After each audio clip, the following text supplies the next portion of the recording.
Жыл башынан тарта өлкөдө мамлекеттик ишканалардын саны азайган. Бул тууралуу Мамлекеттик мүлк фондунун төрагасы Мирлан Бакиров билдирди. Анын айтымында мамлекеттик мекемелер оптимизациялоого муктаж. Маселен, айыл, суу чарба жана аймактарды өнүктүрүү министрлигинин карамагындагы 24 мамлекеттик мекемени оптимизациялоо каралууда.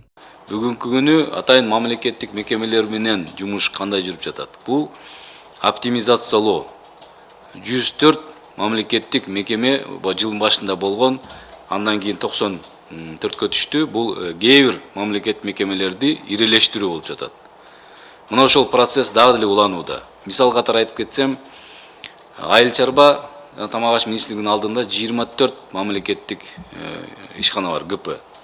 Мына ошолардагы бүгүнкү күндө ирелештирүү процедурасы жүрүп жатат. Бишкектеги Сары Өзөн базары толугу менен мамлекеттин карамагына өттү. Мурда менчиктештирилип кеткен Сары Өзөндүн 2,96 гектар жери жана активдери Жогорку соттун чечими менен мамлекетке өттү. Учурда инвентаризация процедурасы жүрүүдө. Алдыда базардагы баардык төлөмдөр республикалык бюджетке түшүп турат. 2 гектар 96 сотикти ээлеген, жалпы айтканда 3 гектар жерди ээлеген базар бүгүнкү күнгө чейин ошол соттошуп, дагы бүгүн процедуралык маселелер бар, бирок толугу менен мамлекетке өттү, мамлекеттик актысы алынды. Жагы башка соттошуп жаткан ири мүлктөр боюнча маселелерибиз бар. Аны убакыт сааты келгенде коомчулук массалык маалымат каражаты таанышат деген ойдомун.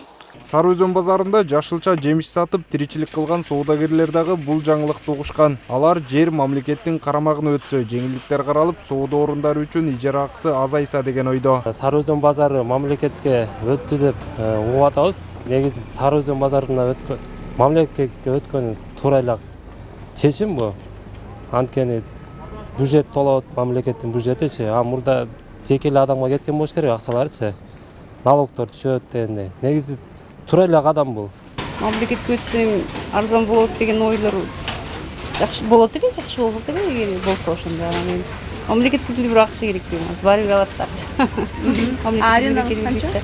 Арендабыз аз эле 3,5 миң, анан патентибиз бар, ошонун 5 миң айдан калат. Ошондой эле Жогорку Кеңеш Мегакомду менчиктештирүү программасына киргизүүгө макул болду. Азыркы учурда компанияны инвентаризациялоо процедурасы жүрүп жатат. Жакында атайын комиссия түзүлөт. Мирлан Бакиров Мегакомду Улуттук банк тарабынан сатып алуу каралып жатканын белгиледи. Данная компания уже вносился. Азыркы учурда компанияны инвентаризациялоо процедурасы жүрүп жатат. Жакында атайын комиссия түзүлмөкчү. 2019 жылы Мегакомдун баасы 19 миллиард сомго бааланган. Кийин ал 14 миллиардка түшкөн. Бирок сатып алуучу чыккан эмес. Ушуга байланыштуу министрлер кабинети компанияны кайрадан толук баалоо тапшырмасын берди. Мегакомду Улуттук банк тарабынан сатып алуу да каралып жатат. Айта кетсек, президент Садыр Жапаров 5-майда жаңы конституцияга кол койгондон кийин өлкө элине кайрылуу жасаганда, мамлекеттик ишканаларда реструктуризация жүргүзүлүп, келечекте жеке менчикке өткөрүү керектигин айткан. Мамлекеттин менчигиндеги мүлктү сатуу, ижарага берүү, конфискацияланган объектилердин базасында бюджетке киреше алып келүү милдетин аткарган мамлекеттик мүлктү башкаруу фонду бул ишти аяктаган соң жоюлушу кажет экендигин президент билдирген. Автандил Бактыбеков, Жумой Исманалиев, СТВ.